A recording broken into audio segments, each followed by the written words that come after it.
ஆதியாகமம் 14வது அதிகாரத்துல ஆபிரகாம் தன்னுடைய சகோதரனுடைய மகனாகிய லோத்துவை 4 தேசங்களுடைய ராஜாக்களை தோற்கடிச்சு மீட்டு கொண்டு வருவதை பார்க்கிறோம். இந்த 4 தேசங்களுடைய ராஜாக்கள் ஏற்கனவே 5 தேசங்களுடைய ராஜாக்களை தோற்கடிச்சு தான் லோத்துவையே சிறைபிடித்து கொண்டு போயிருந்தார்கள்.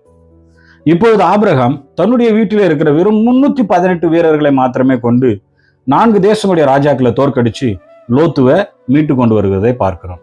இந்த வரலாற்று சம்பவத்திலிருந்து நம்மளால குறைந்தபட்சமாக 3 ஆவிக்குரிய பாடங்களை கற்றுக்கொள்ள முடியும்.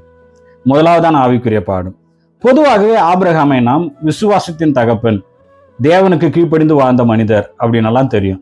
ஆனால் ஒரு சாலைச்சிறந்த போர் வீரர் என்று தெரியுமா? நமக்கு நிறைய பேருக்கு தெரியாது. ஆனால் ஆபிரகாம் ஒரு தலை சிறந்த போர் வீரராக இருந்தார். தான் வீட்டில் இருந்த வெறும் 318 பேரை கொண்டு 4 தேசங்களை தோற்கடிச்சு அவர் லோத்துவை மீட்டு கொண்டு வந்ததாக பார்க்கிறோம். இதுல இருந்து நம்ம என்ன கத்துக்கிறோம் அப்படின்னு கேட்டீங்கன்னாக்கா, ஆபிரகாம் தான் கையிட்டு செய்த வேலையிலே தன்னுடைய விசுவாசத்தை பிரதிபலிக்க செய்தார். நம்ம படிக்கிற படிப்புல, அது பள்ளியாக இருந்தாலும் சரி, கல்லூரியாக இருந்தாலும் சரி, நம்ம தொடங்கி இருக்கிற தொழில்ல, நம்ம வேலை செய்யற இடத்துல நம்முடைய விசுவாசம், நம்முடைய பக்தி ஆண்டவரை பிரதிபலிக்க வேண்டும். நாம் செய்கிற வேலையிலே நாம் தலை சிறந்தவர்களாக இருக்க வேண்டும். அதுதான் நம்ம ஆபிரகாம் கிட்ட கத்துக்கிற முதலாவது பாடம். 2வது பாடம், ஆபிரகாம் ஒரு மிகப்பெரிய வெற்றி பெற்றிருக்கிறார். இந்த வெற்றியை நாம கட்டாயமாகவே கர்த்தராகிய இயேசு கிறிஸ்துவானவர் சிலுவையிலே பெற்ற மரணத்தை தோற்கடித்து, நரகத்தை தோற்கடித்து, பிசாசானவனை தோற்கடித்து பெற்ற வெற்றிக்கு சமமாக நாம் எண்ணலாம்.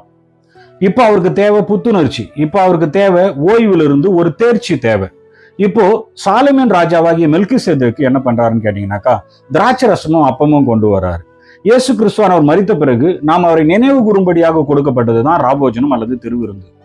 திருவிருந்து வரத்துக்கு இன்னும் 2000 வருஷம் இருக்கு. பஸ்கா பண்டிகை வரத்துக்கு இன்னும் 600 வருஷம் இருக்கு. ஆனாலும் கூட ஒரு வரலாற்றின் இயேசு கிறிஸ்துனுடைய மரணத்தை நினைவு கூறும்படியான ஒரு நிகழ்வுடைய முன்னோடி சம்பவமாக இது காணப்படுகிறது.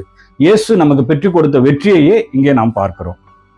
இறுதியாக ஆபிரகாம் கர்த்தரால் ரட்சிக்கப்பட்ட ஒரு மனிதர். அவருக்கு இந்த உலகம் கொடுக்கறதுக்குன்னு எதுவுமே கிடையாது. கர்த்தராகிய இயேசு கிறிஸ்துவால் ரட்சிக்கப்பட்ட நமக்கு இந்த உலகம் கொடுக்கறதுக்கு எதுவுமே கிடையாது. அவர் நம்முடைய ஆத்ம பசியையே தீர்த்து விட்டார். ஆகையினால இந்த உலகத்தால நமக்கு எதுவுமே கொடுத்து நம்ம திருப்திப்படுத்தவே முடியாது.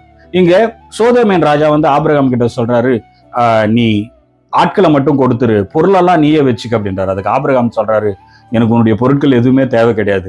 நான் ஆண்டவருக்குள்ள ஏற்கனவே ஆசீர்வாதமா தான் இருக்கிறேன். நீ உன்னுடைய பொருளையும் எடுத்துக்கோ, எல்லாத்தையுமே எடுத்துக்க. இந்த உலகத்தினுடைய சிற்றின்பங்களோ பொருளோ என்னுடைய ஆத்ம திருப்தியை ஏற்படுத்த முடியாது அப்படின்னு சொல்லி எல்லாத்தையும் அவர்கிட்ட கொடுத்து அமைச்சிடுறாரு. இதுல இருந்து நம்ம என்ன கத்துக்கிறோம்னு கேட்டீங்கன்னாக்கா, ஆபிரகாமை போல நம்ம பாவத்துக்கு நோ சொல்லணும், பரிசுத்தத்துக்கு எஸ் சொல்லணும்.